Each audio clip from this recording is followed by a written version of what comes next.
बड़ौदा में आज उपचुनाव को लेकर लोगों में सुबह से ही उत्साह देखने को मिल रहा था। कई बूथों पर सुबह से ही लोगों की लंबी लाइनें लगी हुई नजर आ रही थी। युवा, बुजुर्ग, महिलाएं और अधेड़ उत्साह के साथ बूथों पर मतदान करने पहुंचे थे। चुनाव आयोग ने कोरोना महामारी को ध्यान में रखकर सभी बूथों पर उचित प्रबंध किए थे। मतदान करने पहुंचने वाले मतदाताओं को सभी बूथों पर मास्क उपलब्ध करवाए गए और सैनिटाइजर भी रखे गए। बीजेपी उम्मीदवार योगेश्वर दत्त ने अपने मत का इस्तेमाल किया और अपने अपने पैतृक गांव भैंसवाल में वोट डाला और जीत का दावा किया। उन्होंने लोगों से मतदान के वक्त शांति बनाए रखने की अपील की। कांग्रेस उम्मीदवार इंदुराज नरवाल ने चुनाव को लेकर कहा कि यह धर्म अधर्म की लड़ाई है। बड़ौदा की जनता विकास पर वोट देगी, कांग्रेस की जीत होगी, कांग्रेस किसान हितैषी है। पीएम मोदी ने बिहार में कहा कि कांग्रेस ने बातें बहुत की लेकिन एक भी काम नहीं किया। आज कांग्रेस की हालत ऐसी है कि लोकसभा और राज्यसभा दोनों को मिला दे तो कांग्रेस के पास 100 सांसद भी नहीं है। कट्टरवाद और आतंकवाद के खिलाफ गृह मंत्री अनिल विज ने कहा कि विश्व में फैल रहे कट्टरवाद और आतंकवाद के खिलाफ एकजुट होने का समय आ गया है। निकिता हत्याकांड के तीनों आरोपियों की निमिका जेल में सुरक्षा बढ़ाई गई। तीनों आरोपियों को कोविड-19 के नियमों के चलते स्पेशल सेल में बंद किया गया। निकिता को इंसाफ दिलाने के लिए बुलाई गई। महापंचायत के दौरान हिंसा भड़काने के लिए व्हाट्सएप ग्रुप पर लगातार मैसेज वायरल किए गए थे। गिरफ्तार किए गए आरोपियों के मोबाइल में इस तरह के भड़काऊ मैसेज मिले। फतेहाबाद के गांव धाबी कला में मंदिर के पुजारी की पिटाई का वीडियो सामने आया है। मंदिर के पास से क्रिकेट खेल रहे युवकों ने बैट से पुजारी की पिटाई की। आसपास के लोगों ने पुजारी को बड़ी मुश्किल से छुड़वाया। मामला छेड़छाड़ से जुड़ा हुआ बताया जा रहा है। फरीदाबाद के गांव फतेहपुर में 8 साल के बच्चे की ट्रैक्टर से कुचले जाने के बाद मौत हो गई। गुस्साए परिजनों ने डेड बॉडी को सड़क पर रखकर के जाम लगाया। परिजनों को समझाने की कोशिश भी की गई। करनाल में मधुबन के पास नेशनल हाईवे पर बड़ा हादसा हो गया, जिसके बाद हाईवे पर थोड़ी देर के लिए जाम लग गया। कैंटर हाईवे पर बने पोल से टकरा गया, जिसके बाद पोल कैंटर के ऊपर गिर गया।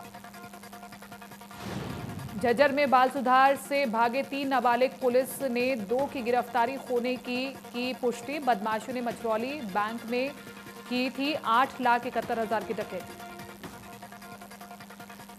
रेवाड़ी में दुकान बंद कर घर जा रहे ज्वेलर से बाइक पर आए 3 नकाबपोश बदमाशों ने बैग छीनने की कोशिश की, लेकिन जब बदमाश बैग नहीं छीन पाए तो एक बदमाश ने फायरिंग कर दी। रेवाड़ी में लव जिहाद मामले में आरोपी की फांसी की मांग को लेकर के सामाजिक संगठनों ने सड़कों पर उतर करके प्रदर्शन किया और राष्ट्रपति के नाम जिला उपायुक्त को ज्ञापन सौंपा। सोहना अनाज मंडी में बाजरे की सरकारी खरीद चल रही है, लेकिन मंडियों में लगातार बाजरे की चोरी की शिकायतें सामने आ रही हैं। आढ़तियों का कहना है कि पुलिस रात के समय कोई भी गश्त नहीं लगाती। कलावली नगर पालिका में खाली पड़े प्रधान पद का चुनाव करवाने सहित हलकों की कई मांगों को लेकर के कांग्रेस विधायक शीशपाल कहरावाला सहित कई पार्षद डीसी प्रदीप कुमार से मिले और ज्ञापन सौंपा।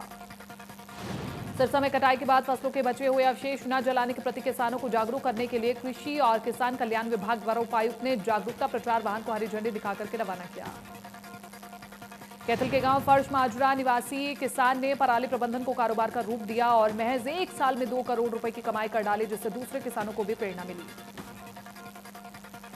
नूह को अपराध मुक्त करने की एसपी कोशिश का असर दिखाई देने लगा है। न्याय आपके द्वार मुहिम के तहत 3 साल से वांछित 2 अपराधियों ने आत्मसमर्पण किया।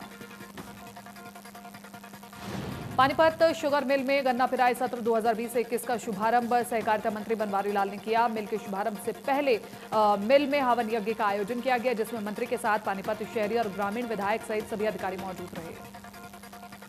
कैथल के गांव फर्श माजरा निवासी किसान ने पराली प्रबंधन को कारोबार का रूप दिया और महज 1 साल में 2 करोड़ रुपए की कमाई कर डाली, जिससे दूसरे किसानों को भी प्रेरणा मिली। कुरुक्षेत्र में वॉलीबॉल का गढ़ माने जाने वाले गांव अमीन में वॉलीबॉल की प्रतियोगिता हुई, जिसमें द ग्रेट खलील रेसलर ने मुख्य अतिथि के तौर पर शिरकत की। त्योहारी सीजन के चलते बाजार में रौनक पहले की तरह बढ़ गई है। बाजार में रौनक होने से दुकानदारों के चेहरे पर खुशी भी झलक रही है, तो ग्राहक भी नई चीजों को खरीदारी करने के लिए उत्साहित नजर आ रहे हैं।